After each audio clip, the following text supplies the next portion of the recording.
মেসেঞ্জে মা উম্মে সালমা একদিন যাইতেছে, পর্দার আয়াত নাযিল হয় নাই। মা উম্মে সালমা একটু লম্বা ছিলেন।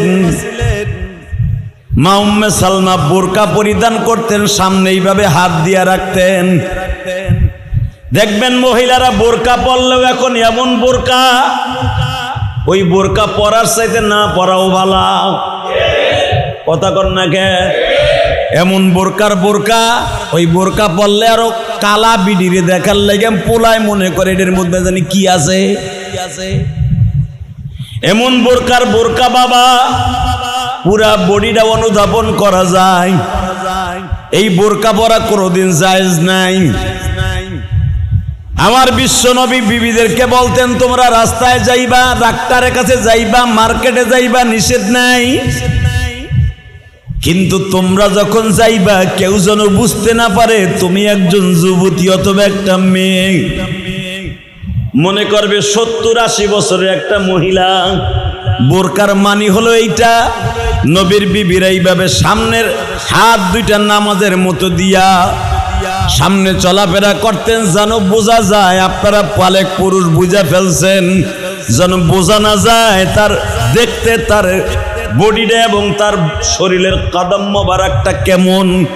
বিশ্বনবী এইভাবে বিবিদেরকে চলাফেরা করাইতেন। বুখারীতে আসছে, মা উম্মে সালমা আজকে যাইতেছে হাত সামনে, কিন্তু বোরকা পরিধান করা।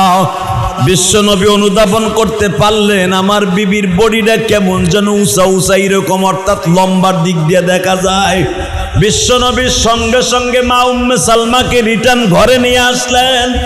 কারণ নবীর বিবিদের দিকে থেকেও পৃথিবীর কেউ খারাপ তোকে তাকাবে না, কিন্তু নবীর চোখে পড়ার সঙ্গে সঙ্গে ডেকে নিয়ে আসলেন। বিশ্বনবী আজ থেকে বলে দিলেন, ও উম্মে সালমা, আজ থেকে আর ঘর থেকে বের হওয়া যাবে না। মা উম্মে সালমা জিজ্ঞেস করলেন, বিশ্বনবী আজ থেকে ঘর থেকে বের হওয়া যাবে না মানে? আল্লাহর নবী বললেন, ওয়াকারনা ফি বুয়ুতিকুন্না ওয়ালা তাবাররাজনা তাবাররুজাল জাহিলিয়াতিল উলা। আল্লাহ কোরআনের আয়াত নাযিল করে দিয়েছে, তোমরা যেইভাবে চলাফেরা করো আজ থেকে আর চলাফেরা করা যাবে না। আমার ভাইরা ভালো করে বুঝবেন, আমার জাতির পিতা ইব্রাহিম আলাইহিস সালাতু ওয়াস সালাম নমরুদের আগুনের মধ্যে পড়িয়া জান্নাতের খাবার খেয়েছে। জান্নাতের খাবার খাইবার পরে 70 জন মহিলা ইব্রাহিম আলাইহিস সালামকে আগুনের ভিতরে ডিউটি দিতেছে। মাত্র আমার দিকে তাকাবেন আর চোখের পানি ফেলাই আল্লাহর কাছে দোয়া করবেন, মালিক দুনিয়ায় কয়দিন থাকবো মালিক? দুনিয়া তো সারার টাইম হয়ে গেল, এখনো পর্যন্ত তোমার প্রেমিক হতে পারলাম না, তোমারে ভালোবাসার নজরে দেখতে পারলাম না। আমার আব্বা জান ইব্রাহিম আলাইহিস সালাতু ওয়াস সালাম তার বাবা মা মিলিয়ে আগুনের মধ্যে ফেললো গো বাবা।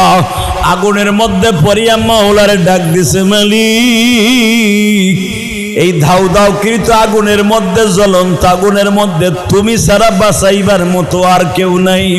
আমার আল্লাহ বললেন, ইব্রাহিম না, তুই যখন আমার কাছে সাহায্য তলব করছো রে ইব্রাহিম, আমি মালিক তোরে বাঁচাইবার জন্য রেডি হয়ে গেলাম। জিবরাইল আমার ইব্রাহিমের জন্য একটা স্বর্ণের চেয়ার লয়ে যাও, আমার ইব্রাহিমের জন্য জান্নাত থেকে একটা জুব্বা লয়ে যাও। আমার ইব্রাহিম মৃত্যুর আগ পর্যন্ত এই জুব্বাটা দুনিয়ায় থাকবে। আমার জাতির পিতা ইব্রাহিমের জুব্বা এখনো পর্যন্ত বাবা তুরস্কের কায়রোতে আছে। আল্লাহু আকবার বলেন। মিশরের কায়রোতে এখনো পর্যন্ত ইব্রাহিম আলাইহিস সালামের সেই জুব্বা এখনো আছে, কিয়ামত পর্যন্ত থাকবে। কারণ এটা দুনিয়ার কোনো সুতার বানানো নয়, এটা জান্নাতের সুতার বানানো। আমার মালিক বলে, জান্নাতের কিছু আলামত দুনিয়ায় আমি রাইখা দিছি, যেটা যেন বুঝতে পারো জান্নাতের খাবার, জান্নাতের পোশাক কেমন হবে। ইব্রাহিম আলাইহিস সালাম 40 দিন পরে আগুন থেকে বের হলেন। আস্থা মানুষ ঢুকছে, আগে যেরকম আছিল তার থেকে 100 গুণ চেহারা আল্লাহ বাড়ায় দিছে। আল্লাহ আগুনকে ডেকে ডেকে বলতেছে, কুল্লা ইয়া নারু কুনি বারদাও ওয়া সালামান আলা ইব্রাহিম।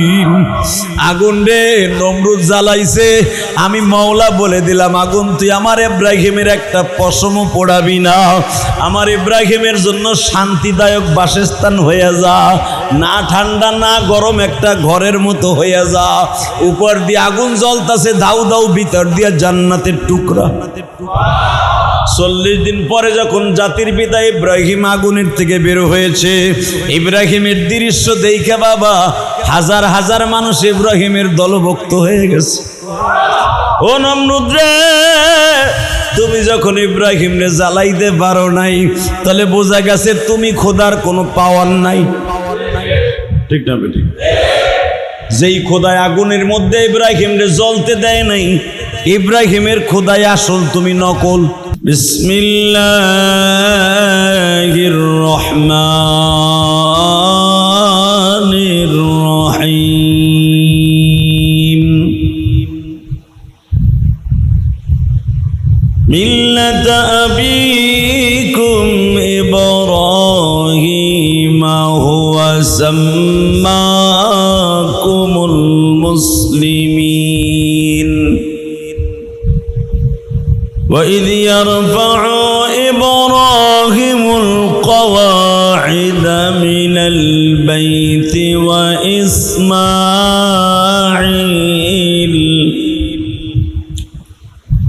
إن الله وملائكته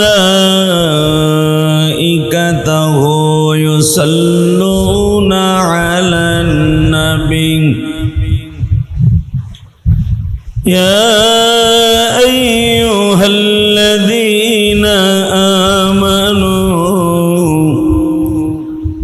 صلوا عليه وسلموا تسليما لا إله إلا الله لا إله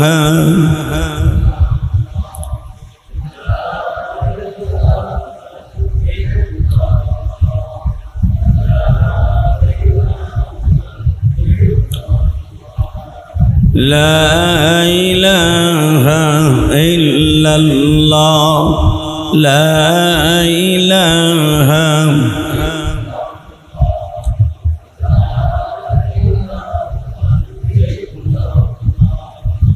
لا إله إلا الله لا إله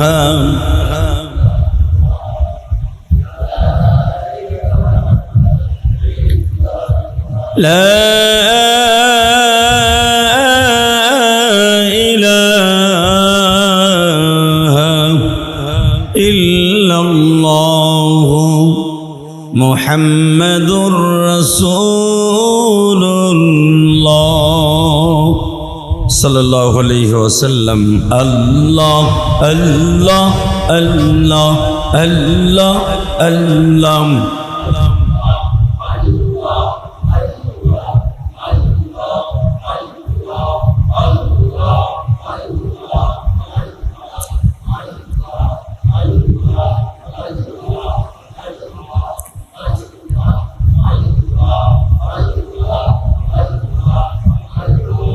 الله الله الله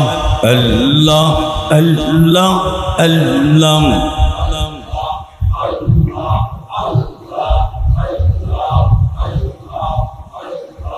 لا إله إلا الله محمد رسول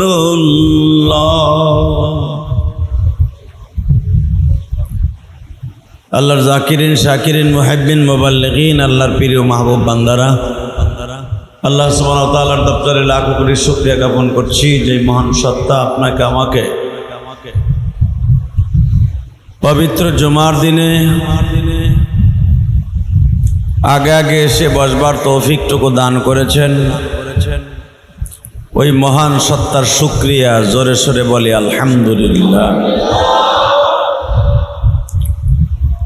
আজকেই হলো জিলকদ মাসের শেষ জুমা।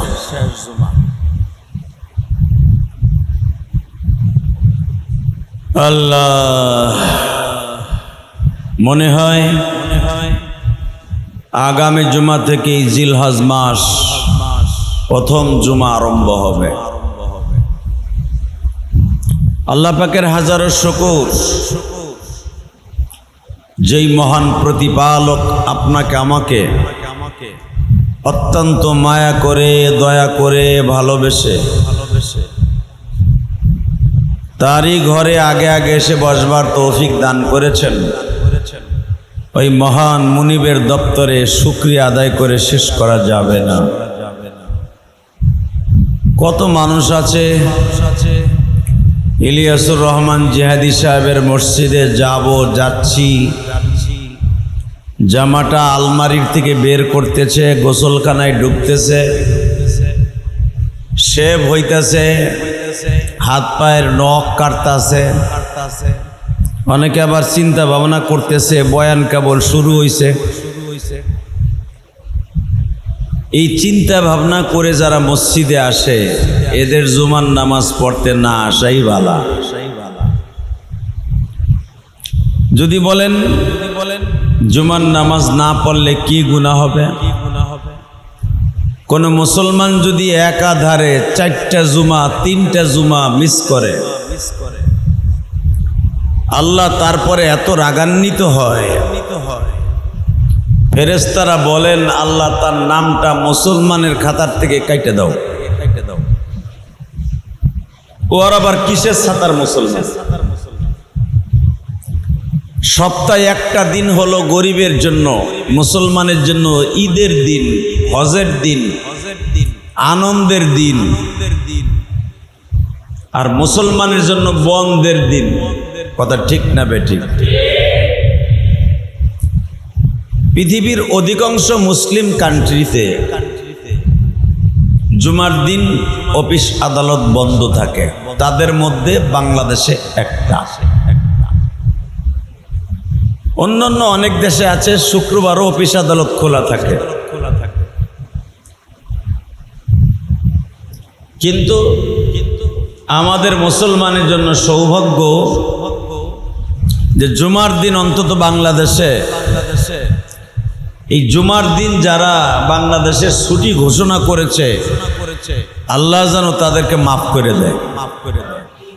এই জুমার দিন ঘোষণা, ছুটির দিন ঘোষণা, এটার পিছনে মেহনত করছিলেন প্রেসিডেন্ট এরশাদ সাহেব। উনি অনেক কষ্ট করছিলেন এই শুক্রবার জুমার দিন ঘোষণা করতে। তো আলহামদুলিল্লাহ, যারাই যেই সরকার আসে জুমার দিনটাকে কেউ অফিস আদালত খোলা রাখার পক্ষে না। এটা আমাদের জন্য অনেক বড় একটা সারপ্রাইজ।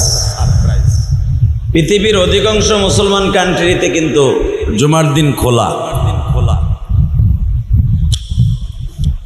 আল্লাহ পাকের হাজারো শুকর, যেই মহান মুনিব জুমার দিনটা আমাদেরকে ইবাদত করার জন্য সুযোগ করে দিয়েছেন। সরকারও সুযোগ করে দিয়েছেন, কিন্তু অনেক সরকারি কর্মচারী কর্মজীবী ভাইরা আছে এই জুমার দিনটাও হেলায় খেলায় নষ্ট করে ইবাদত তো করেই না, সময় কাটায় ফেসবুক, টিভি আর হলো বাংলাদেশের খারাপ যত কাজ আছে তার পিছনে। কথা ঠিক না বেঠিক?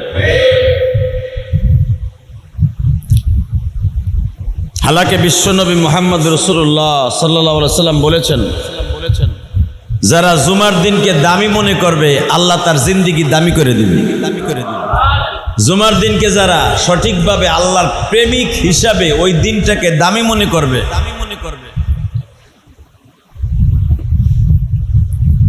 আল্লাহ সুবহানাহু ওয়া তাআলা তাকে একটা কবুল হজের সওয়াব দান করবেন। শুধু তাই না, বিশ্ব মানবতার শান্তির দূত নবী মুহাম্মদ রাসূলুল্লাহ সাল্লাল্লাহু আলাইহি সাল্লাম বলেছেন, আল্লাহ কোরআন শরীফের মধ্যে 4টা কসম খাইছে। যেরকম ভাবে বিভিন্ন জায়গায় কোরআন শরীফে কসম খাইছে, তার ভিতরে জুমার দিনের কসম এক জায়গায় খাইছে। والسماء ذات البروج واليوم الموعود وشاهد ومشهود وشاهد ومشهود আল্লাহ চারটা কসমের মধ্যে জুমার দিনের কসম খায় বলছে। আমি তোমাদের কাছে একটা ঘটনা বর্ণনা করতেছি। ঠিক আল্লাহ কেন জুমার দিনের কসম খাইলেন? জুমার দিনের কসম যদি দামি না হইতো জুমার দিন আল্লাহ কসম খাইতেন না। কথা ঠিক না বেটে? মক্কার বেঈমানগুলা জুমার দিনকে দামি মনে করতেন না। মক্কি জিন্দিগিতে জুমার দিন জুমার নামাজ ওয়াজিব হয় নাই। মাদানী জিন্দিগিতে যাওয়ার পরে, মদিনায় যাওয়ার এক সপ্তাহ পরেই বিশ্বনবীর পরে জুমার নামাজ ওয়াজিব হয়েছে। মক্কায় জিন্দিগি থাকা অবস্থায় জুমার নামাজ কিন্তু এরকম ওয়াজিব ছিল না। জুমার দিন একটা অফিস আদালত খোলা থাকতো আবু জাহেলের জামানায়।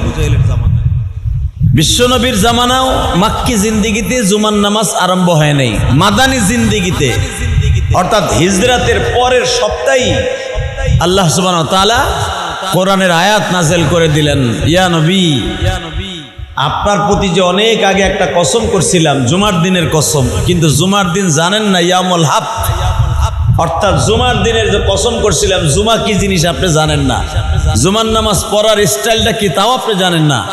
জুমার নামাজ পড়তে হবে জোহরে রক্তে, এটা ইশারে রক্তে না, আসরে রক্তে না, পড়তে হবে জোহরে রক্তে। সুবহানাল্লাহ বলেন। আল্লাহ ইচ্ছা করলে জুমার নামাজটা কি ফজর রক্তে যেতে পারতো না? যখন 2 রাকাত, ফজরও 2 রাকাত, পারতো কিনা? জুমার সময়টা দিয়েছেন জোহরে রক্তে। কেন জোহরে রক্তে? এই জন্য দিয়েছেন যেন এই দিনটাকে এবং এই সময়টাকে তারা দামি মনে করে। কারণ আসরে রক্তে দিলে সব মানুষ জুমার নামাজ আইতো না। কথা কর না কেন? মাগরিবের সময় দিলে তাও আইতো না।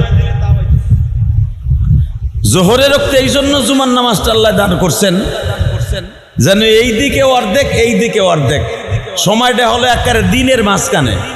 ঠিক না বেটি? জোরে কোন, আরো জোরে। মূলত জোহরের নামাজ কয় রাকাত? ফরজ। জোরে কর না কেন? জুমার নামাজ কয় রাকাত?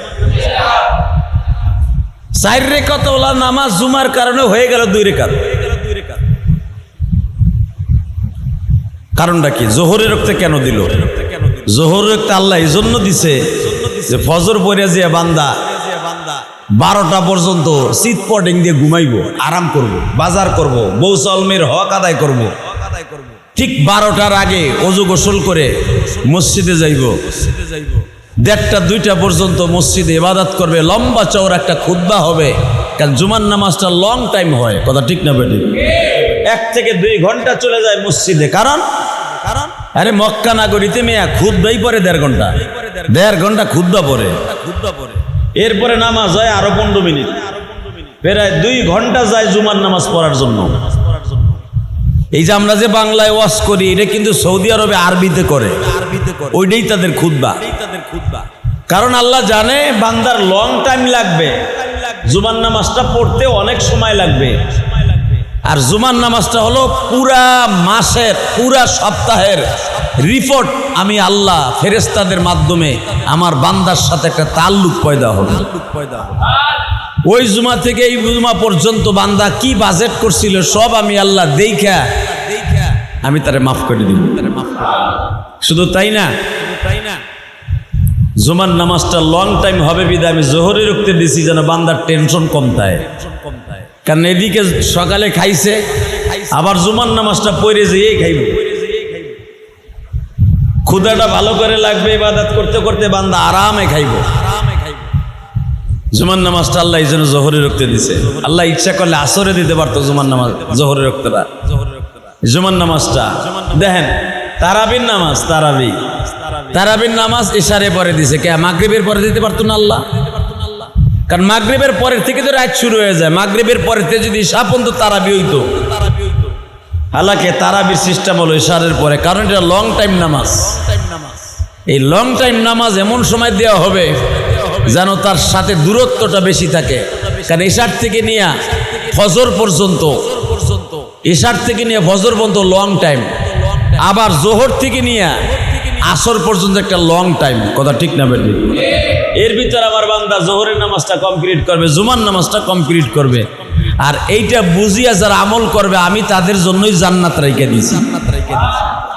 আর যে ব্যক্তি সত্যিকার আল্লাহকে ভালোবাসার নজরে জুমার নামাজটা পড়ার জন্য মসজিদে যাবে, আল্লাহ সুবহানাহু ওয়া তাআলা তার জীবনের গুনাহ মাফ করবে, সে যা চাবে আল্লাহ তাই দিবে। আল্লাহকে দেখবেন জুমার দিনে আমাকে কাজ কাম আরো বেশি হয়। জুমার দিনে কাজ কাম কেমনে বেশি হয়? জুমার দিনে ডেট দেয় ভাই, দই দরবার বৈঠক, জায়গা জমি মাপা, এবং যত ব্যবসা বাণিজ্য আছে জুমার দিন টাইম দেয়। কথা কন না কে? জোরে কন। জুমার দিন সব টাইম দেয়। এই দিন দিছে আল্লাহ ইবাদতের লাইগা, আর বান্দাই করে তার নিজের কাম। আমার আল্লাহ বলেন, বান্দারে যারা জুমার মসজিদে আগে যাবে আল্লাহ তাকে একটা উট কোরবানি দেওয়ার সওয়াব দান করবে। এরপরে যে যাবে প্রথম কাতারে, যারা প্রথম যায় প্রথম কাতারে সুযোগ পাবে, প্রত্যেক কাতারের প্রথম কাতারের মানুষগুলাকে আল্লাহ একটা করে উট কোরবানি দেওয়ার সওয়াব দান করবে। এখন প্রশ্ন আসতে পারে, আমি আসলাম নামাজের আগে, কিন্তু আয়া দেখি সামনের কাতার খালি, সামনের কাতারে বসতে পারছে, আমি কি পামু? না চান্দু, তুমি পাইবা না। সামনের কাতার বলতে বিশ্বনবী বুঝিয়েছে আজানের সাথে সাথে খুতবা শুরু হওয়ার আগে, অর্থাৎ আমি যে বাংলায় ওয়াজ শুরু করছি এই ওয়াজ শুরু করার আগেই যারা বসবে আল্লাহ সুবহানাহু ওয়া তাআলা তাকে একটা দুইটা নয়, আল্লাহ তাকে একটা উট কোরবানি দেওয়ার সওয়াব, কেউ বলেন 10টা কোরবানি দেওয়ার সওয়াব, কেউ বলে 100টা উট কোরবানি দেওয়ার সওয়াব তার আমলনামায় দান হয়ে যাবে। বর্তমান জামানায় একটা উট কিনতে বাবা 20 লক্ষ টাকা লাগে। কত? জোরে কন।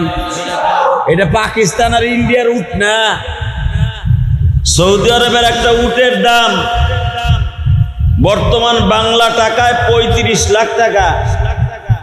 কারণ কয়েকদিন আগে উমরায় দেখে আসলাম সৌদি আরবের একটা মেরা উট, ছোট্ট উট, সেটাও হইতেছে 1012 রিয়াল। তো 1000 রিয়াল হলে বাংলাদেশের হয় 33,000 টাকা, 33,500 টাকা। তাহলে হিসাব করে দেখেন, এক একটা উট যদি ওই জামানায়, সরি আমি বলছি 1000 না, সৌদি আরবের 1 লক্ষ টাকা লাগে একটা উট কিনতে। সৌদি আরবে যদি 1 লাখ অথবা 50,000, 60,000, 70,000 লাগে একটা উট কিনতে, তাহলে হিসাব করে দেখেন বাংলা টাকা 30-32 লাখ টাকা লাগে একটা উট কিনতে। কথা কন না কেন? 1 লাখ টাকা 65,000 টাকা, 65,000 রিয়াল, 90,000 রিয়াল, এমন উট সৌদি আরবে আছে 2 লক্ষ টাকা, 2.5 লক্ষ টাকা লাগে সৌদি আর রিয়াল দিয়ে কিনতে। তো এটা তো ডিজিটাল যুগের উট, রসুলের যুগের উট। এখন হিসাব করলে প্রায় 50 থেকে 55 লক্ষ টাকা লাগে বাংলাদেশের টাইম, বাংলাদেশের টাকা। তাহলে 50 লক্ষ টাকা যদি আপনার 1/2 কোটি টাকা সওয়াব পান যদি মসজিদে আগে যান। সুবহানাল্লাহ কইলেন না? আরো জোরে। এখন আমি যে ওয়াজ করলাম আপনি মনে মনে ভাববেন এখানে বই আমি জানি, জি হুজুরে গাল ভরা কথা কয়, হ্যাগো খাইয়া কাম নাই, হ্যাগো ব্যবসা নাই, বাণিজ্য নাই, হ্যাগো বউরা খায় পরের মাগনা, হুজুররা ওয়াজ করে দেয়, হুজুরা তো আগে যাইব। আমাগো ব্যবসা আছে, বাণিজ্য আছে, পোলাপান আছে, বউ আছে, সালমাই আছে, আমাগো কি আগে যাওয়ার আর সিস্টেম আছে? হুজুরে কইলি হইব? মনে রাখবা চান্দু, এই কথা কইতে পারবা যতদিন তোমার শরীরে যৌবন আছে, ঠিক না বেটি? এই কথাটা সেদিন তোমার মুখ দিয়ে বের হবে না যেদিন তোমার লাঠি ভর দিয়া যে কোনো জায়গায় যাইতে হইব। সেদিন কালে আফসোস করবা আর কইবা হায় হায় জামু জামু জামু জামু জামু জামু জামু জামু কইতে কইতে সময় শেষ, এখন তো যাইতেও পারি না। এই জন্য বিশ্বনবী বলেন যারা যৌবনকালে ঠিক মতো ইবাদত করবে, যৌবনকালের 1 রাকাত নামাজ বৃদ্ধ বয়সের 500 রাকাত নামাজের সমতুল্য। যেই বয়সে আর সিঁড়ি বাইয়া মসজিদে আহার সুযোগ নাই। কত মহিলা আছে যায় দেখেন গা, যৌবনকালে নামাজের গুরুত্ব দেয় নাই, আছে না নাই? হায়ান কুত্তা বিলের মতো খাইছে আর ঘুমাইছে, আর টিভির সামনে ফেসবুকের সামনে মোবাইল নিয়ে পড়ে রইছে। নামাজও ঠিক মতো পড়ে নাই, পর্দা পশিদাও ঠিক মতো করে নাই। পর্দা করছে কেটা জানেন? যেই বিটির চামড়া ঝুইলা পাঞ্জামির হাতার মতো ঝুলে গেছে, চামড়া হাতের চামড়া পাঞ্জামির হাতার মতো ঝুলে পড়ছে, ওই মহিলা পর্দা করে। কথা কর না কেন? ওই মহিলা বোরকা পরে, যেই মহিলারে দেখা যায় বর্তমান যুগের 55-60 বছর কোনো মহিলার হলে তার পর্দা করা ফরজ, একবারে বাধ্যতামূলক না। যেই মহিলার মিন্স বন্ধ হয়ে গেছে, মাসিক বন্ধ হয়ে গেছে, ওই মহিলার পরে পর্দা ফরজ না। ভালো করে বুঝেন মাসলা। যেই মহিলার মাসে মাসে শরীর খারাপ বন্ধ হয়ে গেছে, তারপরে বোরকা না পড়লেও তার গুনাহ হইব না। হালাকে যার বোরকা না পড়লে গুনাহ হইব না, ওইটাই বোরকা পরে, যেটা দামরি, যেটা না পড়লে গুনাহ হইব, এইটা পরে না। কথা কর না কেন? এই তো আমাকে ভালো করে বুঝবেন মুসলমান। যেই মহিলার প্রতি ফরজ কতে হয়ে গেছে, কতে বুঝেন? আল্লাহর হুকুমান নাই, সে পর্দা না করলেও তার গুনাহ হবে না। তারে দেখা পুরুষের জন্য জায়েজ। ওই মহিলাকে দেখা জায়েজ যেই মহিলাকে দেখলে পুরুষের ভিতরে সেক্সুয়াল যে জিনিসটা, কাম ভাব, যেটা শয়তানের রিপু, ইয়াউমুন নফস যেটাকে বলা হয়, নফসে আম্বারা, দেখলে মহিলারে দেখলে নফসে আম্বারা খারায় না। এই মার বয়সে একটা মহিলা রাস্তা দিয়ে হেঁটে গেলে, যেই মহিলার চামড়া চুমড়া ঘুষাই গেছে পাঞ্জাবির হাতার মতো, ওই মহিলার দেখলে কি কোনো পুরুষের মন খারাপ হইব? ওই মহিলার দৈরা যদি রিক্সাতে পড়ে গেছে, তারা আপনি নেন উঠান, শয়তানও কইব না যে তোর ভিতরে একটু খারাপ আসুক।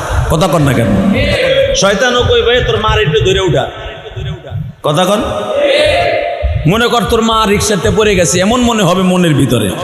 আর এই জায়গাটায় যদি একটা 35 বছরের নারী পড়ে, শয়তান কইবে আর মাগ না ধরতে পারছো, একটু ভালো করে ধর, কোলে লইয়ে উঠা। কথা কর না কেন? এই তো মাসলা বুঝে লাইছেন। যারে দেখলে শয়তান কইব না যে হারে কোলে নিয়ে উঠা, মার হিসাবে ধর, তারে দেখলে গুনাহ হবে না। আপনার মাসলা আপনি আবিষ্কার করবেন। আর যারে দেখলে শয়তান কইবে ধরো জাবরাই ধরে উঠা, মজা পাবি। পরের বউ অথবা পরের মাইয়া তুই যে ধরে উঠাইতেছ, তোর মজা আছে না ভিতরে? এই যে মজা পাবি যে ভিতরে যে আসতেছে, ওর জন্য পর্দাই ফরজ। কথা বোঝেন নাই? এবার ভালো করে বুঝেন, আরো সহজ করে দেই। বিশ্ব নবীর বিবি মা উম্মে সালমা, নাম কি? জোরে কন, আরো জোরে। উম্মে সালমা হুজুরের, আমার মাদের মধ্যে, অর্থাৎ আমার নবীর 11 জন বিবির মধ্যে সবচেয়ে বেশি সুন্দরী ছিলেন কয়েকজন। তার ভিতরে 1 নম্বরে মা খাদিজা, 2 নম্বরে মা আয়েশা, 3 নম্বরেই মা উম্মে সালমা। মারহাবা বললেন না? এবং এদের বয়সও কম ছিল। এবং উম্মে সালমা হুজুরের বিবিদের মধ্যে সবচেয়ে বেশি হায়াত পাইছে, প্রায় 100 বছরের মতো হায়াত পাইছে উম্মে সালমা। কেউ বলেন 110 বছর বাঁচছে মা উম্মে সালমা। তাই উম্মে সালমা এক ছিল বাদশার মাইয়া, আর এক ছিল অত্যন্ত বিশ্ব সুন্দরী আমার মা, আপনার মা উম্মে সালমা। মা উম্মে সালমা অনেক লম্বা ছিলেন, চেহারা ছিলেন একবারে পূর্ণিমার চাঁদের মতো। অনেক একজন দামি সাহাবীর স্ত্রী ছিলেন।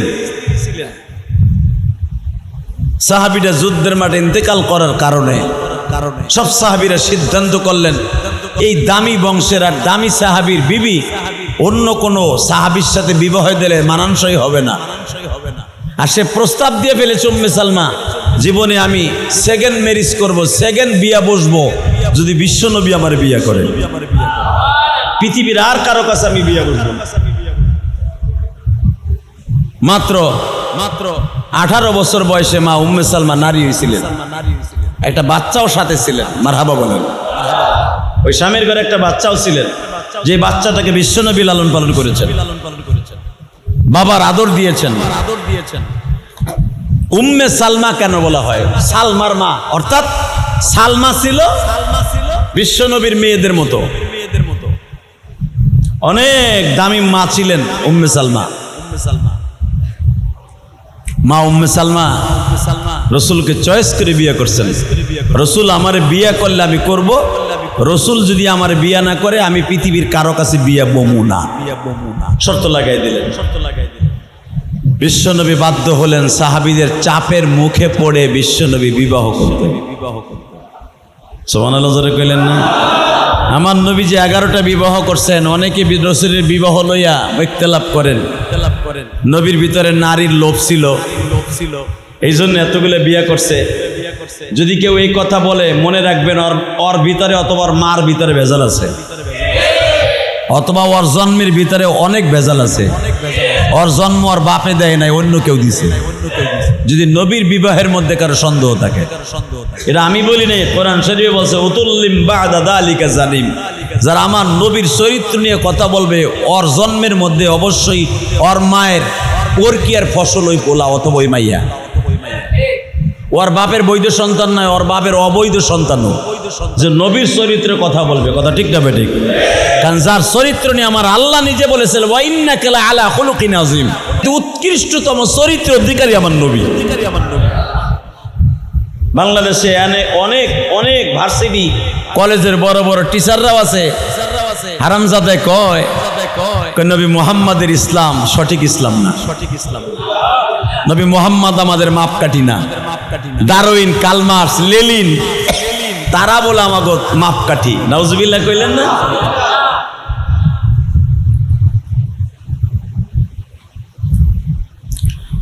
বাজান ভালো করে বুঝবেন, যারা এই দুনিয়ায় ইসলাম লইয়া বিশ্ব নবী নিয়ে বাড়াবাড়ি করছে ওদের কপালি পুড়ছে। যারা আলেম ওলামাকে নিয়ে কথা বলছে ওদের জিন্দেগি শেষ হইছে।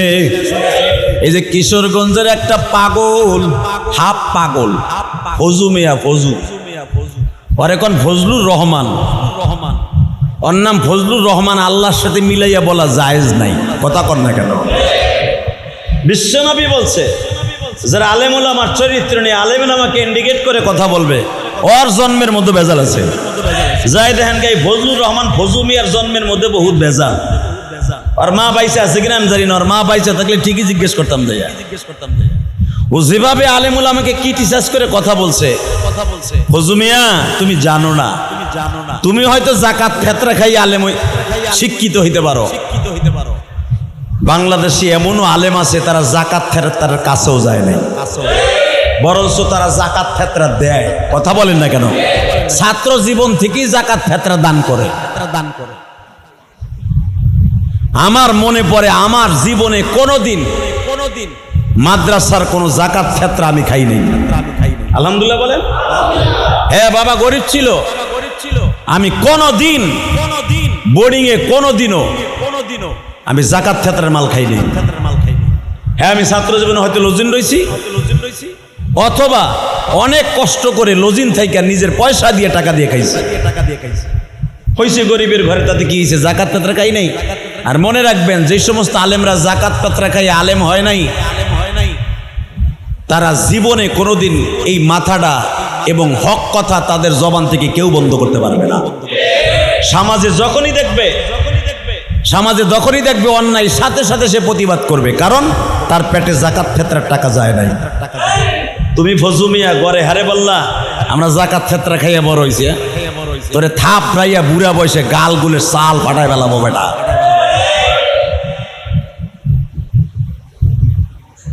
বাংলাদেশে তুই কয় টাকা জাকাত দেশে ফজু?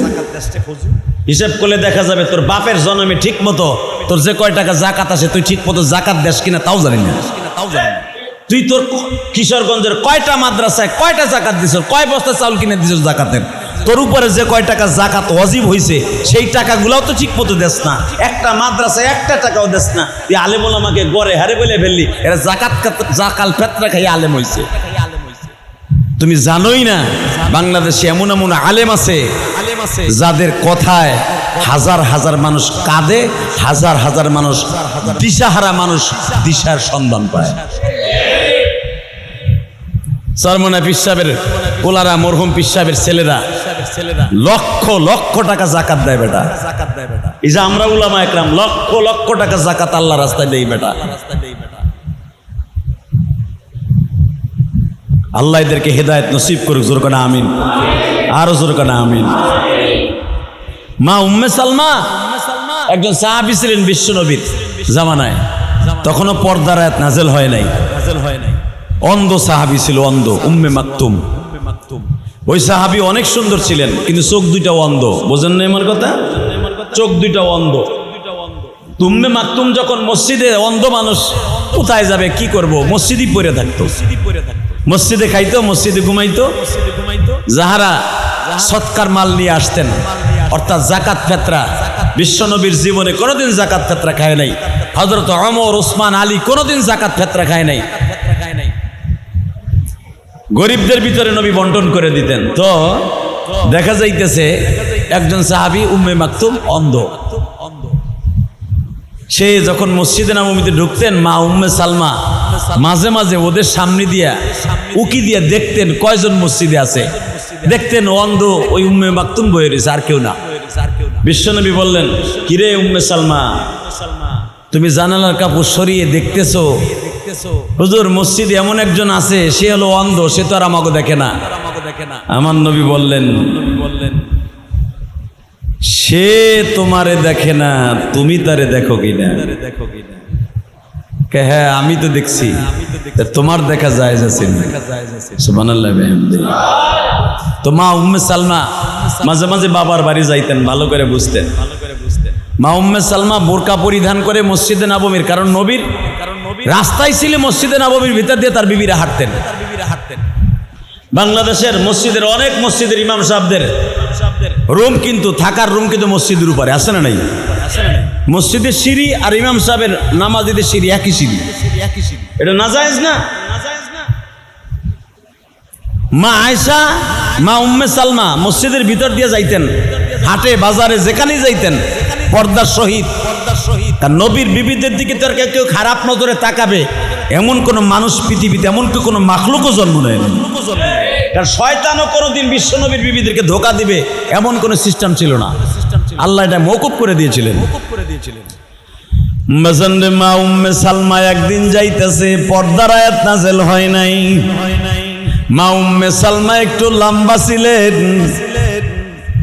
মা উম্মে সালমা বোরকা পরিধান করতেন, সামনে এইভাবে হাত দিয়া রাখতেন। দেখবেন মহিলারা বোরকা পরলেও এখন এমন বোরকা, ওই বোরকা পরার চাইতে না পরাও ভালো। কথা কর না কে? এমন বোরকা, ওই বোরকা পরলে আরো কালা বিডিরে দেখার লাগে পোলায় মনে করে এদের মধ্যে জানি কি আছে। এমন বোরকা বাবা, পুরা বডিটা অনুধাবন করা যায়। এই বোরকা পরা কোনোদিন জায়েজ নাই। আমার বিশ্ব নবী বিবিদেরকে বলতেন, তোমরা রাস্তায় যাইবা, ডাক্তারের কাছে যাইবা, মার্কেটে যাইবা, নিষেধ নাই, কিন্তু তোমরা যখন যাইবা কেউ যেন বুঝতে না পারে তুমি একজন যুবতী অথবা একটা মেয়ে।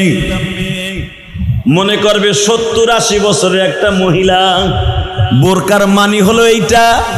নবীর বিবিরা এইভাবে সামনের হাত দুইটা নামাজের মতো দিয়া সামনে চলাফেরা করতেন, যেন বোঝা যায় আপনারা পালেক পুরুষ বুঝা ফেলছেন, যেন বোঝা না যায় তার দেখতে, তার বডিটা এবং তার শরীরের কদম মোবারকটা কেমন। বিশ্বনবী এইভাবে বিবিদেরকে চলাফেরা করাইতেন। বুখারীতে আসছে, মা উম্মে সালমা আজকে যাইতেছে হাত সামনে, কিন্তু বোরকা পরিধান করা।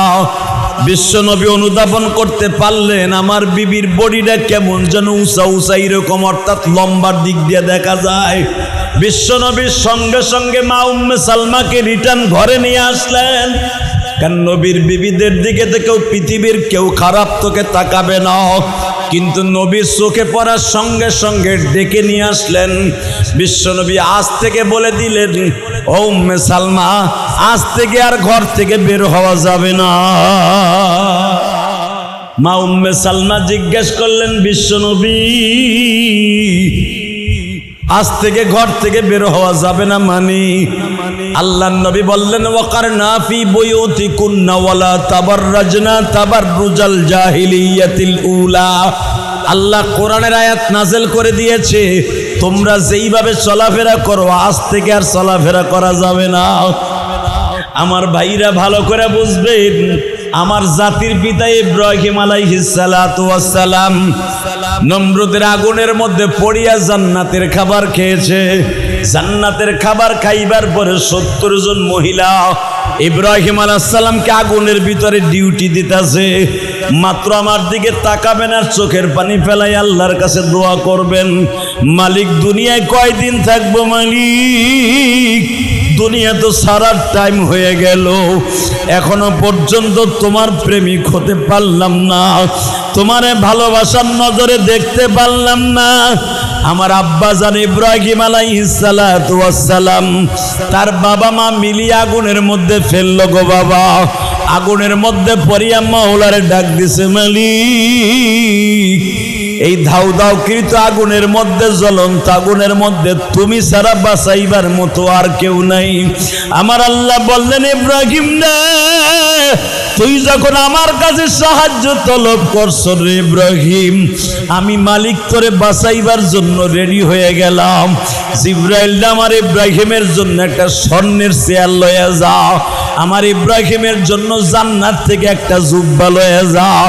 আমার ইব্রাহিম মৃত্যুর আগ পর্যন্ত এই জুব্বাটা দুনিয়ায় থাকবে। আমার জাতির পিতা ইব্রাহিমের জুব্বা এখনো পর্যন্ত বাবা তুরস্কের কায়রোতে আছে। আল্লাহু আকবার বলেন। মিশরের কায়রোতে এখনো পর্যন্ত ইব্রাহিম আলাইহিস সালামের সেই জুব্বা এখনো আছে, কিয়ামত পর্যন্ত থাকবে। কারণ এরা দুনিয়ার কোনো সুতার বানানো নয়, এরা জান্নাতের সুতার বানানো। আমার মালিক বলে, জান্নাতের কিছু আলামত দুনিয়ায় আমি রাইখা দিছি, যেটা যেন বুঝতে পারো জান্নাতের খাবার, জান্নাতের পোশাক কেমন হবে। ইব্রাহিম আলাইহিস সালাম 40 দিন পরে আগুন থেকে বের হলেন। আস্থা মানুষ ঢুকছে, আগে যেরকম আছিল তার থেকে 100 গুণ চেহারা আল্লাহ বাড়ায় দিছে। আল্লাহ আগুনকে ডেকে ডেকে বলতেছে, কুল্লা ইয়া নারু কুনি বারদাও ওয়া সালামান আলা ইব্রাহিম। আগুন রে, নমরুদ জ্বালাইছে, আমি মাওলা বলে দিলাম, আগুন তুই আমার ইব্রাহিমের একটা পশমও পোড়াবি না, আমার ইব্রাহিমের জন্য শান্তিদায়ক বাসস্থান হয়ে যা, না ঠান্ডা না গরম, একটা ঘরের মতো হয়ে যা। উপর দিয়ে আগুন জ্বলতাছে, দাউ দাউ, ভিতর দিয়ে জান্নাতের টুকরা। 40 দিন পরে যখন জাতির পিতা ইব্রাহিম আগুনের থেকে বের হয়েছে, ইব্রাহিমের দৃশ্য দেখে বাবা হাজার হাজার মানুষ ইব্রাহিমের দলভুক্ত হয়ে গেছে। ও নমরুদ রে, তুমি যখন ইব্রাহিমরে জ্বালাইতে পারো নাই, তাহলে বোঝা গেছে তুমি খোদার কোনো পাওয়ার নাই। ঠিক না বেটি? যেই খোদায় আগুনের মধ্যে ইব্রাহিমরে জ্বলতে দেয় নাই, ইব্রাহিমের খোদায় আসল, তুমি নকল। অতএব তোমারটা মানা যাবে না, ইব্রাহিমেরটা সত্য। আল্লাহর খলিল ইব্রাহিম আগুন থেকে বের হলেন, সাথে একজন সফর সঙ্গে, কেউ বলেন লুত নবী, কেউ বলেন হুদ নবী, মারহাবা বলেন। কেউ বলেন লুত নবী, কেউ বলেন জোরে কন, কি নাম? হুদ। কেউ বলেন লুত, কেউ বলেন হুদ। হুদ আলাইহিস সালাম হোক আর লুত আলাইহিস সালাম হোক, তার আপন বাইক না, ইব্রাহিম আলাইহিস সালামের বড় বোনের পোলা। আল্লাহ তার নবী বানাই দিয়েছে। কেউ বলেন স্বাস্থ্য বোনের পোলা, কেউ বলেন ফুফাতো বোনের পোলা, কেউ বলেন তার একই মায়ের বড় বোনের পোলা, কিন্তু ইব্রাহিম আলাইহিস সালামের বাইক না, লুত অথবা হুদ। আগুন থেকে বের হওয়ার পরে পুরা মিশরের ভিতরে, তুরস্কের ভিতরে, আজারবাইজানের ভিতরে এলান হয়ে গেল যে 17 বছরের যুবকটারে নমরুদ জ্বালাইতে পারে নাই, তাহলে বোঝা গেল এই নমরুদের পায়রবি আর করা যাবে না। ইব্রাহিমের খোদার পরে আমরা ঈমান আনলাম। আল্লাহর খলিল ইব্রাহিম দিনের দাওয়াতের জন্য বের হয়ে গেলেন। 20 বছর হয়ে গেল বাবা এলাকার মধ্যে ঘুরছে, কেউ বলেন 22 বছর হয়ে গেল। এই এতদিন পর্যন্ত এলাকার মধ্যে ঘুরছে, ইব্রাহিম আলাইহিস সালামের একটা পশমের ক্ষতিও নমরুদ করতে পারে নাই।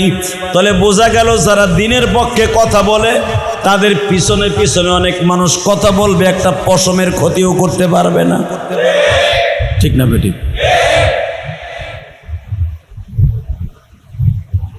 আল্লাহর খলিল ইব্রাহিম ভাইগনা লুতকে বললেন বা হুদকে বললেন, ভাইগনা আর থাকুন যাব না এই দেশে, যে অবস্থা দেখতাছি এই দেশের আকাম সাকাম বাইরে গেছে, এখানে আর কাজ হবে না, একটা কাজ কর, কি চল আমরা চলে যাই। কই?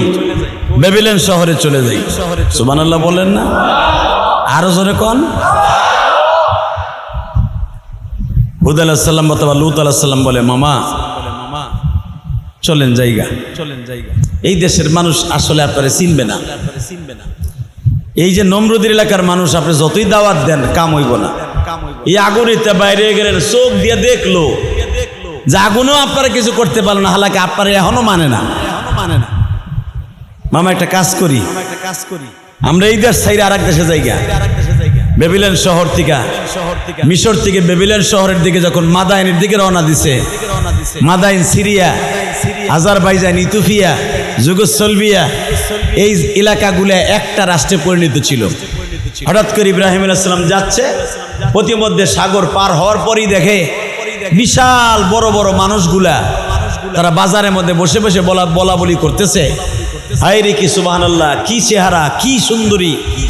এই দেশের বাচ্চা, এই দেশের বাচ্চা, তার মেয়ের বিয়ে হবে, কিন্তু বিডির বিয়েটাও ঠিক মতো হয় না, আমরা বরযাত্রী হিসেবে খাইতেও পারি না। বাজারের মধ্যে বলা বলি করতেছে। ইব্রাহিম আলাইহিস সালাম জিজ্ঞেস করলেন, ওই বাচ্চার রাজমহলটা কোন দিকে? জিজ্ঞেস করে, তুমি মোল্লা মানুষ, ওদিক দিয়ে কি করবা? তাফসীরে দেখলাম ইব্রাহিম আলাইহিস সালাম বলে, আরে ভাই, আমার দেশের বিয়ে আর এই দেশের বিয়ে এক কিনা, একটু দেখে নিয়া। লূত আলাইহিস সালাম বলে, মামা বিবাহ যখন হবে চলো আমরা দেখাই যাই। বিবাহ অনুষ্ঠান কে বা দেখতে না চায় গো ভাই? দেখবেন অনেক ঢাকা শহরে মারা বাড়ির ছাদে ছাদে প্যান্ডেল হয় কিনা? জোরে কোন হয় না? কমিউনিটি সেন্টার ভাড়া দেওয়া, অনেক গরিব মানুষ, অনেক টাকা লাগে, বিল্ডিং এর ছাদই কর, 1-150 মানুষ এটা রং তামাশা করে বিয়ে করি। অবশ্যই তো এটা করা যায়, এই জন্যই তো করে। ইব্রাহিম আলাইহিস সালাম দেখলেন ওই দেশের বাদশার মাইয়ার বিয়ে হবে। এই জামানায় মেয়েকে চয়েস করে ছেলেতে, ঠিক না বেটি? আর ওই জামানায় মেয়ে চয়েস করতো ছেলের।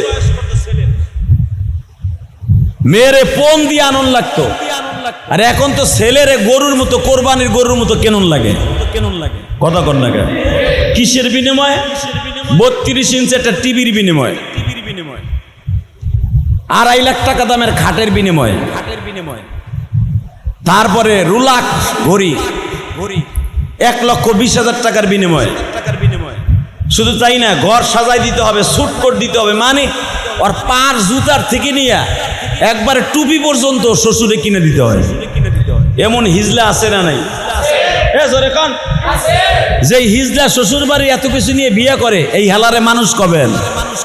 রাতটা কাটটা একটা হিজলা, ও পুরুষ না, ওই হেলাই হিজলা। কথা কর না কেন? তুই শ্বশুর বাড়ির জিনিস নিয়ে বিয়ে করবি, তোর বিয়ে করতে কইছে কেডা? তুই হিজলা। যে পুরুষ সে কোনোদিন শ্বশুর বাড়ির আশায় বসে থাকে না। কথা বলেন না কেন? যেটা হিজলা, অর্ধেক মহিলা অর্ধেক পুরুষ, ওই বদমাইশের শ্বশুর বাড়ি কয় এইটা লাগবে। আর যে সত্যিকার পুরুষ, 100 পুরুষ, 99% না, ও কোনোদিন শ্বশুর বাড়ি একটা ঘড়িও নেয় না।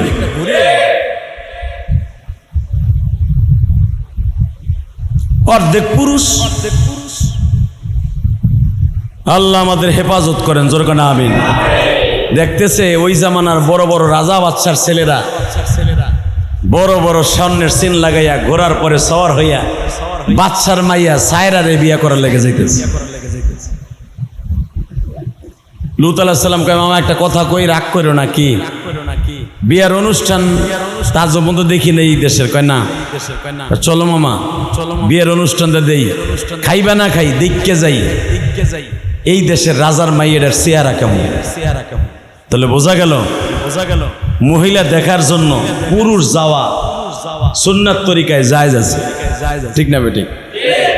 ইব্রাহিম আলাইহিস সালাম তখনও নবী না, বলতেছে, ভাইগনা তুই যে যাবি, আমরা মোল্লা মানুষ, আমাকে দেখলেই তো মানুষের চোখটা ডাইব, যে হুজুররা আবার এখানে আইছে, কারণ কেউ টুপি মাথায় দিয়ে কোনো হুজুর যদি সিনেমার হলে যায় শাকিব খানের ছবি দেখতে, বুইরা বাম ও ডেলি ছবি দেখে, এক ছবিও বাদ দেয় না, 100 বাদ দেয় না এই বুড়াটায়।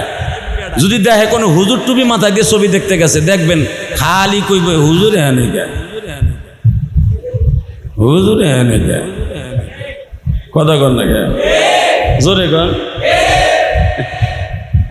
সব বাদ দেন না। এই যে খাটো মমতাজ কট খাইছে, আমার মনে হয় ওর জীবনে এতগুলো ডিম ভাইজাও খায় নাই, যেগুলো ডিম কালকে খাইছে। কি জনপ্রিয়তা তুমি করছো রে মমতাজ, এমন ফাটান ফাটাইছো, খালি তোমার মাথার উপর মানুষ খালি ডিম ফাটায়। একদিন খালি বুক ফাটাইছো, এখন ডিম দিয়ে তোমার বুক ফাটায়। কথা কন না কেন? লজ্জাও করে না? জেলখানায় মরে যাওয়া উচিত তো। কথা কন না কেন? জেলখানায় নিজের গলায় নিজে ফাঁস দিয়ে তোর মরা উচিত। কি জনপ্রিয়তা তুমি অর্জন করছো, যে নিজের এলাকায় গেছে, নিজের মানিকগঞ্জে কালকে উঠেছে কোটে, অন্তত 200-র উপরে ডিম মারছে ওরে। মানুষ জাকা বইরে ডিম লিয়ে খারাই হয়েছে ওরে মারার লেগে। নাউজুবিল্লাহ কইলেন না? আওয়ামী লীগ বিএনপি বাদ দিলাম, আমি কোনো ছাতার দল করি না, এ ছাতা বুঝিও না, এই জন্যই তো জীবনে দল করি নাই। আমি জানি এক দল যাবে আর এক দল আসবে, ডিম মারে আমার খাইতেই। ওয়াজের প্যান্ডেল উঠবো, আওয়ামী লীগের পক্ষে কথা কমু, আর আমি পিঠ বাঁচানোর লেগে অনেক সময় শাশুড়ি কইতাম, হের লেগে কত ঝামেলা আমার। বিএনপি মনে করে আমি আওয়ামী লীগে ছিলাম, শাশুড়ি কয়ে যেতাম দিতাম, ওইটা তো ঠিক পাও নাই, যেটা তোমরা বিএনপি এলারাও পারো নাই। কথা কন না কেন? ভালো করে খুঁজেন, ভালো করে খুঁজেন। কি জনপ্রিয়তা অর্জন করছেন চাচি মুমতাজ, যে ডিম খাইতে খাইতে এখন আপনার পুরো গোসল হয়ে যান, খালি মনে হয় হলুদ দিয়ে গোসল দিয়েছে ওনারে। ডিমের কুসুমে পুরা ইনো ভরম মাইকে গেছে কালকে। কথা কন না কেন? আল্লাহ এরকম জিন্দিগি চাই না। আলহামদুলিল্লাহ বলেন। গরিব থাকি ধনী থাকি, খাইয়া থাকি না থাকাইয়া থাকি, যেন ডিম মারা খাইয়া দুনিয়ার থেকে না যায়। ডিম মারা খাওয়া আর ই মারা খাওয়া সমান। কথা কন না কেন মিয়া? এ হলো জিন্দিগি বেটা, তো রাজনীতির গোষ্ঠী গিলাই। আল্লাহ আমাদের হেফাজত করেন, আল্লাহ এই সমস্ত গজব রাজনীতি থেকে হেফাজত করেন। এটা প্রতিহিংসার রাজনীতি। এভাবে কোনো মানুষকে অপমান করা ইসলাম কোনোদিন স্বীকৃতি দেয় না। হোক সে যে দলেরই হোক, এইভাবে অপমান করা, হ্যাঁ সে অন্যায় করেছে, তার বিচার হবে। কিন্তু তুমি বিচার আইন হাতে তুলে নিয়ে এইভাবে একটা মহিলার এইভাবে অপমান করা, হোক সে আমার যেই হোক, সে আমার কেউ না হোক, এটা কোনোদিন ইসলাম বৈধতা ঘোষণা করে না। ভালো করে বুঝবেন, ভালো করে বুঝবেন। আমার বাবা ইব্রাহিম, কথা কবার 3 মিনিট, ভালো করে বুঝেন। ইব্রাহিম আলাইহিস সালাম আর এক নবী লূত আলাইহিস সালামকে সাথে নিয়ে বাদশার মাইয়ের বিয়ে দেখতেছে। ইন্দিমিন টাইমে দেখবেন এই জামানায়ও যেমনি হুজুরকে দেখলে টোক টাডায়, এই দেন এখানে 2টা বাড়ি করছি, এখানে যারা প্রত্যেকটা বাড়িওয়ালা খালি আমার বাড়ির দিক চায়ার কয়, হুজুর গা তো বাড়ি ঘর লাগেনি, বাবা ওয়াজ করে আবার তো বাড়ি কাও না। কথা কর না কে? ওই আবু বকরের দোকান কোনারের থেকে আমারে বাঁশ দিতে দিতে আমার বিল্ডিং এর কোনা কোনটা হয়, হুজুর গে তো বাড়ি ঘরের দরকার নেই। আবার আর এক সারালে কি কয়, ওনার খালি বাড়ি এই 2টা, আরো 3টে 4টা আছে। কথা কর না কেন? তখন আরো বাঁশ দেয় আইকাল আমারে। ও আমাকে দেখলে টাডায় না, ঠিকই আছে, কেন আমার আব্বারে দেখেও টাডাইছিল সেদিন। তুমি নমরুদদের খালতো ভাই, কথা বলেন না কেন? হ্যাঁ, এই যে কোরআন দিয়ে বলে দিতেছি আপনারে। ইব্রাহিম আলাইহিস সালাম দাঁড়াইছে বিয়ের অনুষ্ঠান দেখার লেগে, বেটা বিয়ে করে নিয়ত করে খারায় নাই। বড় লোকের পোলারা কইতেছে কি মোল্লা আইছে কেন, মোল্লা হেনে কে? কারণ ইব্রাহিম আলাইহিস সালাম এমন একজন মানুষ ছিলেন যাকে দেখলে ফেরেশতারা সালাম দিতেন। সুবহানাল্লাহ জোরে কইেন, নাচতে কইেন, আরো জোরে। আমার আব্বা ইব্রাহিম রাস্তায় দাঁড়াইলে জিব্রাইল পর্যন্ত দাঁড়ায় সালাম দিতেন। কারণ কি জানেন? ইব্রাহিম আলাইহিস সালামের পিঠের মধ্যে এবং কপালের মধ্যে তখন চমকাইতেছিল আমার বিশ্বনবীর নূর চমকাইতেছিল। কি মনে করলেন? আজকে ইব্রাহিম আলাইহিস সালামের দেখে বড় লোকের ছেলেরা যারা বিয়ে করতে আইছে সায়রারে, সবাই কইতেছে কি ও মোল্লা এনে কে, এত বড় জুব্বা। আর ইব্রাহিম আলাইহিস সালাম তখন 19 হাত লম্বা, 19 হাত। সবগুলো হের বগলের নিচে। চেহারাও যেমন, ফিগারও সেরকম, ঘেরান কি শরীরের থেকে। ইব্রাহিম আলাইহিস সালামের শরীর থেকে যেই ঘেরান আসতেন, আমার নবীর শরীর থেকে একই ঘেরান আসতেন। কারণ আমার নবীর চেহারার সাথে জাতির পিতা ইব্রাহিমের চেহারা হুবহু মিল ছিল। কি মনে করলেন? জান্নাতি মহাপুরুষ, আর এমন পাঞ্জামি গায়ে দেয়া যেই পাঞ্জামিটা জান্নাত থেকে পাঠাইছে আল্লাহ। বাজান রে, পুরা পাঞ্জাবিটা জান্নাতের খুশবু আসতেছে। লূত নবী বলতেছে, মামা রে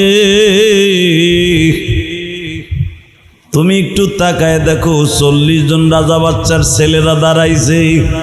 মামা তুমি তো বিয়া করতে আহো নাই, আইছো বিয়া দেখতে। আমার মন বলতেছে মামা আজকের বিবাহের মহানায়ক তুমি। ইব্রাহিম আলাইহিস সালামকে হলদা কথা কইছ না বেটা, আমি আইতে চাই নাই, তুই আমারে কইছ আইতে। মামা একটু এদিকে হতো কি, চুলগুলা সোজা করে দেই। বাইক নাই, চুল সোজা করে দিতেছে, জামাটা টান করে দিতেছে। মামা 2 সপ্তাহ বন্ধু জামা টামা ধোও না তো, এটা জান্নাতের জামাটা ধোন লাগবে না, এটা কাজ করো। ওরা যে কাতারে খারাইছে বিয়ে করার লাগে, একবারে মেন লাস্ট বর্ডারে ইমিগ্রেশনের ভিতরে, তুমি যাইয়াও দরজার কাছে খারাই থাও। ইব্রাহিম আলাইহিস সালাম কয় ওখানে দাঁড়াইলি তো বিয়ে করার নিয়ত করে খারাইতে হইব। কয় মামা তুমি তো পুরুষ, তুমি তো আর অন্য কিছু না, দাঁড়াও না, দেখো মামানি তোমার কপাল হয়ে যেতে পারে। কামটা ঘটাইতেছে কে? ইব্রাহিম আলাইহিস সালাম কয় তুই যখন কইছস তাহলে হ্যার লাগে টেলিফোনে কথা কইলই। এ পোলা, বিয়া করার আগে আগে নামাজটা পড়া মাওলার সাথে যোগাযোগ করে বিয়া করিস। তোর এই বউ কোনোদিন অন্য বেটার লাগে পরীক্ষা করবো না। তোর এই বউ কোনোদিন কোনো পুরুষের সাথে রং নাম্বার আসলো ব্লক মেরে দিব। আর তুই যদি আল্লাহর সাথে পরামর্শ না করে বিয়া করস, কেউ যদি ভুলে একটা মিস কলেও আহে, তুই খোসায় খোসায় পোলা না মাইয়া ওইটা দেয়া হোস। কথা কন না কেন? ইব্রাহিম আলাইহিস সালাম আল্লাহর সাথে টেলিফোনে কয়, আল্লাহ বাইকনায় কয় খারাইতে, তুমি খারাইতে কইলে খারাপ মনে হলে খারাপ না। আমার আল্লাহ বলে, ইব্রাহিম রে আমি আল্লাহ বললাম তুই দাঁড়ায় যা। আল্লাহর খলিল ইব্রাহিম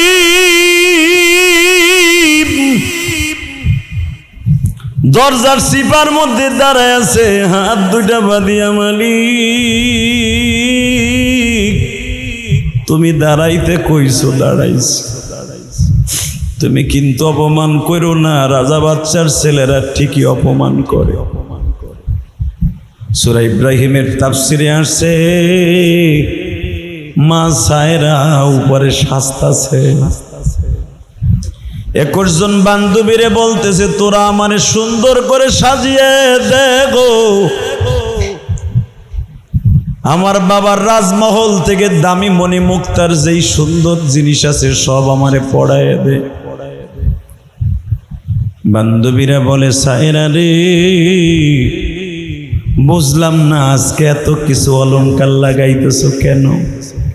আরে কেন লাগাইতেছি জানোস তুই? আজকে 2 সপ্তাহ ধরে ছেলে চয়েস করার পালা শুরু হয়েছে। প্রতিদিন 40 জন করে ছেলে দাঁড়ায় আমারে দেখার জন্য। আমি আজকে নিজে দেখব, আমার প্রাণের সখা আজকে আমার দরজা। বান্ধবীরা বলে, তুমি কেমনে বুঝলে তুমি আজকে তোমার সখা আজকে তোমার দরজা? আরে আমি রাত্রে স্বপ্নে দেখছি আমার রাজকুমার আমার ঘরের দরজা। আমি যারা এতদিন শয়নের স্বপনে খুঁজছি সে আজকে আমার দরজায় আসবে। মা সায়রা ওই জামানার বিয়ার নীতি অনুসারে ফুলের মালা হাতে নিয়ে বাবা উপরের থেকে নামতাছে, দরজার সিপার কাছে দাঁড়ায় আছে আমার আব্বা। আপনার আব্বা জাতির পিতা মিল্লাতা আবিকুম ইব্রাহিম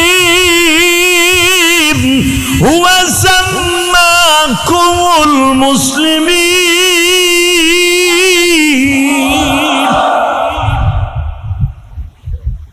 দরজার কাছে দাঁড়িয়ে আছে, বিবাহ করার নিয়ত করে দাঁড়ায় নাই। আমার আব্বা, আপনার আব্বা শুধু দেখার জন্য দাঁড়াইছে।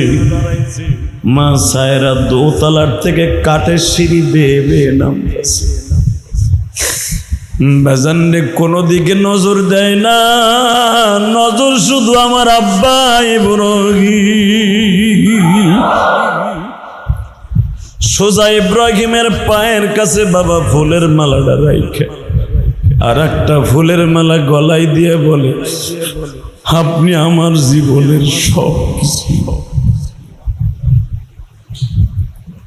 রাজা বাচ্চার ছেলেরা যারা দাঁড়িয়ে ছিল তারা এক একজন দৌড়ে পালায় গেল। যেই মোল্লারে ইন্ডিকেট করে কথা বলছিলাম, মোল্লারে খারাপ নজরে দেখছিলাম, সেই মোল্লাই তো দেখে ফেলল, সেই মোল্লাই তো বিয়ে করে নিয়ে গেল। আর দাঁড়ানো যাবে না গো।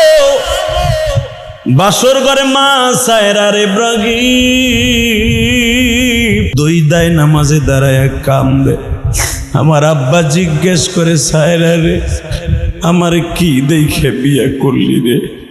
হে বান্ধবী, তুই আমার কি দেখে বিয়ে করলি? আমার মতো একটা অনাথ পোলা, মা দেখলি না, বাপ চাইলি না, টাকা নাই, পয়সা নাই, বাসর ঘরের 1 টাকা খরচ দেওয়ার মতো টাকা আমার পকেটে নেই। আমার কি দেখে বিয়ে করলি গো?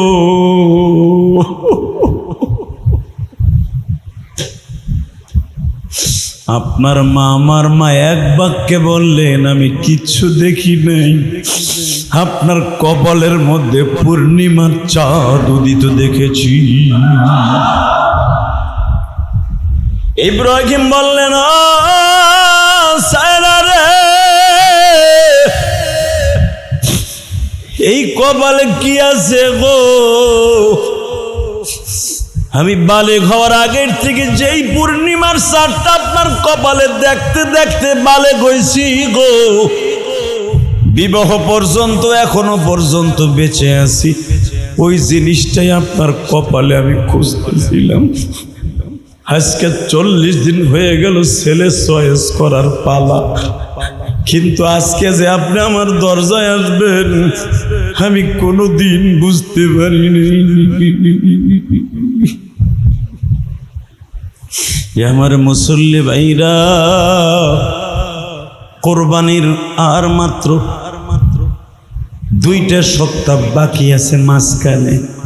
শুধু আপনাদের খেদমত আরজ করিয়া যাই, ইব্রাহিম আলাইহিস সালাতু ওয়াস সালাম 40টা পরীক্ষা দিয়া আমার আল্লাহর কাছে A+ গোল্ডেন A+ পাইয়া জাতির পিতা হইছে।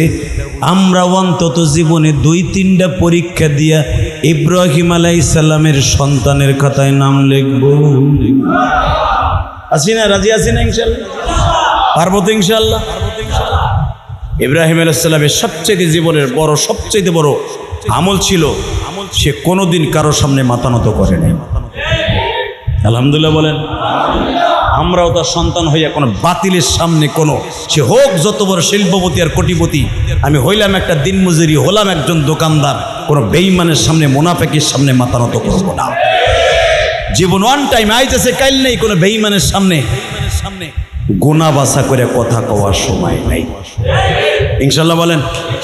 আসেন তওবা করে আস্তাগফিরুল্লাহ রব্বি মিন কুল্লি যামবি আতুবু ইলাইহি লা হাওলা ওয়ালা কুওয়াতা ইল্লা বিল্লাহিল আলিয়্যিল আযীম। ইনশাআল্লাহ ইব্রাহিম আলাইহিস সালামের বিয়া পাইলেন আজকে একটা, আগামী জুমায় পাবেন আরেকটা বিয়া। তো বিয়ের কথা, ইব্রাহিম আলাইহিস সালামের কথা কোরআনের থেকে, হাদিস থেকে শুনতে হইলে মসজিদে আগে আগে আসতে হয় না? আপনি চান্দু আহিন্দি ওয়াজ যখন শেষ হয় তখন আপনি মনে রাখবেন, যারা মসজিদে জুমার বয়ান শোনার জন্য সব কাজ ফেলে রেখে আগে আসে, 50 লক্ষ টাকার একটা উটের সওয়াব আল্লাহ তার আমলনামায় দান করে। এভাবে যদি মৃত্যুর আগ পর্যন্ত জুমার নামাজের অ্যাকাউন্টে উট কোরবানি দিয়ে সওয়াব জমাইয়া কবরে যাইতে পারেন, আমি গ্যারান্টি দিলাম জীবনের কোনো আমল কবুল বা হোক বা না হোক, এই যে আপনি মসজিদে আইছেন, এটা কোনো ফরমালিন ছাড়া আমল, কোনো ফরমালিন নাই। আপনি কি করে আইছেন ওটা পরে, কি গুনাহ করছেন ওটা পরে।